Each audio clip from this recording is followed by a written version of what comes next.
Buenos días, soy la doctora Magalí González Colaso, médico especialista en geriatría del Hospital Universitario de Canarias. Hoy vamos a hablar de las escalas de valoración geriátrica. En primer lugar, recordaremos una definición de valoración geriátrica integral y después veremos las principales escalas de valoración clínica y funcional, de valoración mental, de valoración social y de escala sobre el cuidador. Recordemos que la valoración geriátrica integral es un proceso diagnóstico dinámico y estructurado que permite detectar y cuantificar los problemas, necesidades y capacidades del anciano en las esferas clínica, funcional, mental y social. Todo esto para elaborar una estrategia interdisciplinar de intervención, tratamiento y seguimiento a largo plazo con el fin de optimizar los recursos y lograr el mayor grado de independencia y, en definitiva, calidad de vida de nuestros pacientes ancianos. La valoración geriátrica integral es la piedra angular en el día a día de la práctica geriátrica y esta es nuestra herramienta principal de trabajo para facilitar el abordaje al paciente anciano y, en concreto, al paciente geriátrico.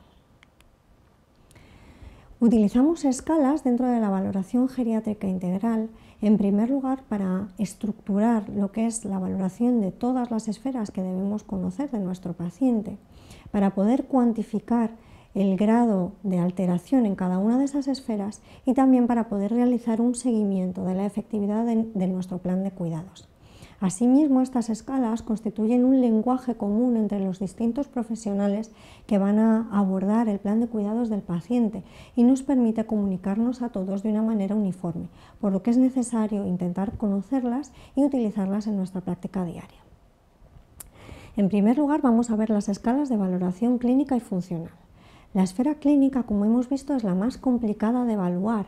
¿Por qué? Porque el paciente anciano va a tener una presentación atípica de la enfermedad y además esta enfermedad se va a presentar de forma inespecífica.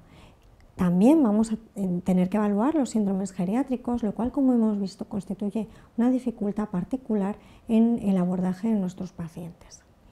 Esta valoración clínica debe incluir siempre una entrevista clínica clásica. Debemos evaluar, como hemos visto, los síndromes geriátricos de forma exhaustiva, sin olvidar ninguno. Vamos a tener que hacer una historia farmacológica completa, no solamente de los fármacos actuales, sino también de los que han tomado y que han podido constituir un problema de iatrogenia.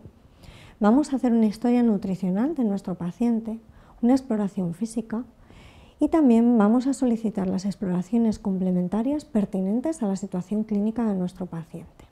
Por último, es fundamental elaborar un listado de problemas que vayan a constituir una base del seguimiento de nuestro plan de cuidados.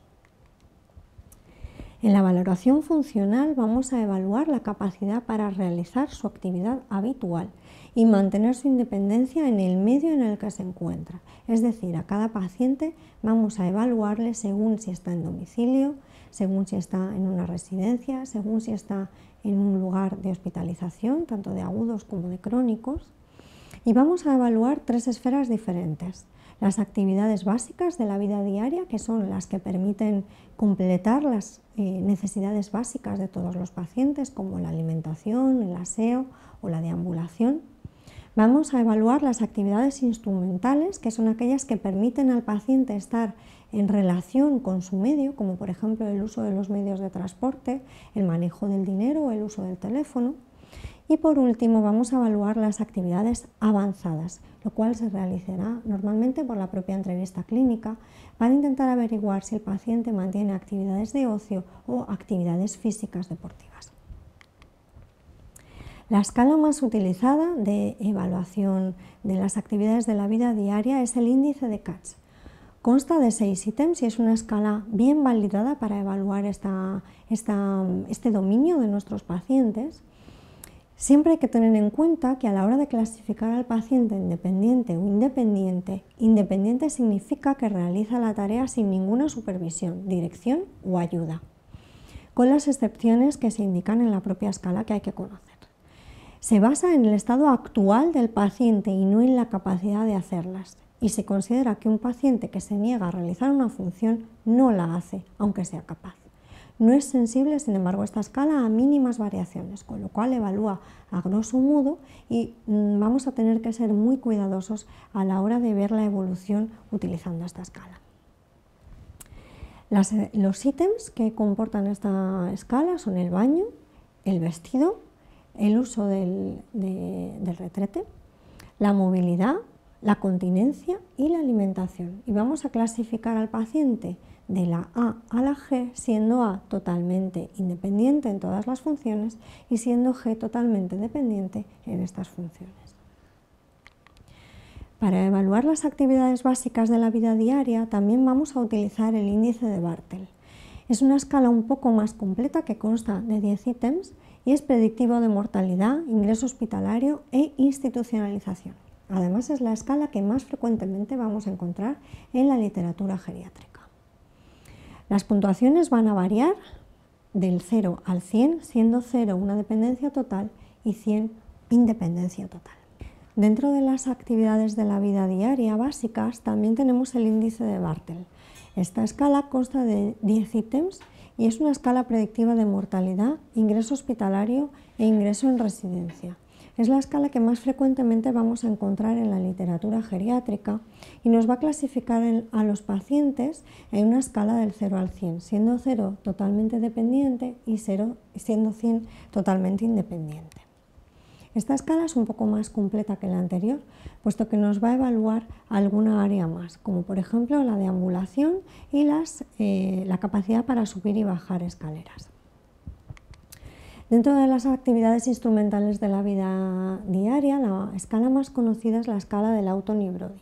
Consta de 8 ítems y es una escala particular puesto que se puntúa distinto en hombres y mujeres por el tipo de pacientes que vamos a encontrar todavía ancianos y que estaban menos acostumbrados a realizar algunas actividades si eran hombres. La puntuación puede seguir dos métodos, sobre 5 en el caso de los varones y sobre 8 en el caso de las mujeres. O también podemos encontrar una puntuación lineal de 8 a 31 puntos. En este caso vamos a encontrar que las actividades que se evalúan para todos los pacientes es la capacidad o la realización del uso del teléfono, la responsabilidad en la medicación, la capacidad para manejar dinero y para utilizar medios de transporte. Y para las mujeres además se van a evaluar si realiza las compras, si prepara la comida y si cuida de la casa. Dentro de las escalas de valoración mental existen muchísimas posibilidades y lo mejor es utilizar siempre la escala a la que más estemos acostumbrados y que se adecue más al nivel sociocultural de nuestros pacientes. Siempre vamos a tener que evaluar tanto la parte cognitiva como la parte afectiva, puesto que hay que recordar que el 25% de los pacientes ancianos tienen algún trastorno psíquico, siendo los más frecuentes la depresión y la ansiedad. Además, la prevalencia de deterioro cognitivo es de hasta el 20% en mayores de 80 años y su infradiagnóstico es de hasta el 50% en los países desarrollados. La entrevista clínica y la exploración deben complementarse en los test de cribado según las últimas recomendaciones del DSM-5. Una escala de cribado que se puede usar fácilmente en la consulta de atención primaria y también en los medios especializados en los que no se disponga de demasiado tiempo es el cuestionario de Pfeiffer. Esta escala va a evaluar la orientación temporoespacial, la memoria reciente y remota, la información sobre hechos recientes, la capacidad de concentración y cálculo. La sensibilidad de esta escala es del 68% con una especificidad del 96%. Es poco sensible a cambios, pero se ajusta por nivel educacional. Consta de 10 preguntas, siendo de 0 a 2 la no existencia de deterioro, 3 a 4 leve deterioro, 5 a 7 un deterioro moderado y de 8 a 10 puntos grave deterioro. En este cuestionario vamos a plantear preguntas sobre orientación temporoespacial, sobre propios datos biográficos del paciente y sobre datos relativos a la memoria reciente. Además, también vamos a ejercitar tareas de cálculo. Dentro de las escalas un poquito más completas, la más clásica es el Mini Mental State Examination de Folstein. Consta de 30 preguntas. Por debajo de 24 puntos se puede decir que hay una alteración, pero siempre habrá que ajustar por edad y por nivel de escolarización. Tiene una sensibilidad del 89% y una especificidad del 66%. Vamos a evaluar tanto la orientación temporoespacial como la memoria reciente de fijación, la atención, el cálculo, la capacidad de abstracción, el lenguaje y la praxis. El Mini Mental State Examination es una escala que se usa muy frecuentemente en la literatura, pero hay que saber que es una escala que tiene derechos de autor y por lo tanto cuando vayamos a utilizarla deberemos pagar las tasas correspondientes. Existe una versión española que es el Mini Examen Cognoscitivo de Lobo, en el que se añaden 5 preguntas adicionales al Mini Mental State Examination. Tiene una sensibilidad del 90% y una especificidad de hasta el 70%. La puntuación total máxima, como hemos visto, es de 35 puntos.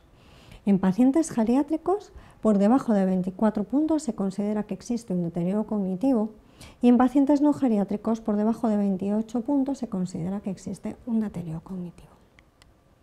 En este caso vamos a añadir algunas preguntitas más que nos van a ayudar a un diagnóstico un poco más preciso, como son deletrear una palabra o un test de similitudes. Existen muchísimas otras escalas de función cognitiva. Algunas de las más utilizadas son, por ejemplo, el test del reloj, del que existen 2 versiones, una a la copia y otra a la realización espontánea. Valora el funcionamiento global, sobre todo la apraxia constructiva, la ejecución motora, la atención, la comprensión y el conocimiento numérico. En la versión espontánea o a la orden, lo que vamos a hacer es pedirle al paciente que dibuje una esfera, que coloque los números de la esfera del reloj en su correspondiente orden y le vamos a pedir que coloque la aguja grande y la pequeña en las 11 y 10. Otras escalas de función cognitiva habituales son, por ejemplo, el SET test de Isaac. Esta escala es especialmente útil en pacientes analfabetos o con déficits sensoriales, puesto que no vamos a requerir que escriba. Se pide al paciente que nos dé una lista de elementos en un tiempo determinado. Podemos utilizar colores, animales, frutas y ciudades, normalmente que nos las nombre en un minuto. La sensibilidad es del 80% y la especificidad del 82%. Como hemos visto, en la valoración de la esfera mental también debemos incluir la esfera anímica. Una de las escalas más utilizadas en nuestro medio a nivel anímico es la escala de depresión geriátrica de Jesavage. Incluye 5 preguntas. Evita los síntomas somáticos y se centra en la calidad de vida, por eso es especialmente importante en pacientes ancianos. Se aplica en el cribado de depresión, la evaluación de la severidad y es muy útil en la monitorización de la respuesta a los tratamientos. De 0 a 5 se considera que el paciente no tiene depresión, de 6 a 9 una depresión probable y mayor o igual a 10 una depresión establecida. Bien, estas preguntas son siempre un poco complicadas de pasar en la práctica clínica habitual, puesto que requiere un cierto grado de confianza o de intimidad con el paciente, pero sí que ha demostrado su utilidad para el diagnóstico de estados depresivos y para la valoración del éxito de nuestro tratamiento. Como hemos visto, la valoración geriátrica integral también incluye la esfera social. Y esto es fundamental para conocer la relación del paciente con su entorno y planificar los recursos. No es lo mismo un paciente hospitalizado que cuenta con una buena red de apoyo familiar y social para cuando se vaya al alta, que un paciente que puede no tener familia ni redes sociales y que tal vez vaya a necesitar un ingreso en institución para poder proporcionarle los cuidados necesarios al alta. Además, estas escalas de valoración social nos van a permitir identificar al cuidador principal, que es una figura clave en la atención al paciente geriátrico. Siempre vamos a tener que preguntarle al paciente o tratar de conocer con quién vive, si tiene familia, qué vínculos sociales establece y cómo los mantiene habitualmente. También debemos saber quién es la persona que está al cargo del cuidado y que se va a hacer cargo, si el paciente lo requiere, de su situación al alta, de realizar un seguimiento médico adecuado, de proporcionarle la medicación y los recursos asistenciales necesarios. Y estas preguntas deben ser siempre contestadas antes de que el paciente se vaya de alta, puesto que no conocerlo o planificar de forma inadecuada estos recursos puede suponer un fracaso en nuestro plan asistencial. Dentro de las escalas que más se usan en nuestro medio está la escala sociofamiliar de Gijón. Su objetivo es sobre todo detectar situaciones de riesgo y planificar los recursos más adecuados. Vamos a evaluar 5 áreas: la situación familiar, si tiene familia, qué contacto tiene con ellos, si viven lejos; el estado de la vivienda, es decir, si es una vivienda que cuenta con las comodidades necesarias, si existen muchas barreras en el domicilio de tipo alfombras, de tipo sin calefacción, de tipo con una mala electricidad o sin posibilidad de tener teléfono, lo cual son cosas que encontramos todavía habitualmente en nuestra población muy anciana. Vamos a evaluar también las relaciones y los contactos sociales y cuáles son estos apoyos en la red social. Y también vamos a evaluar la situación económica del paciente, lo cual muchas veces es necesario conocer de cara a planificar una institucionalización. Existen 2 versiones, una versión reducida y una versión extendida, pero que varían solamente en 2 puntos y que realmente nos va a permitir conocer en profundidad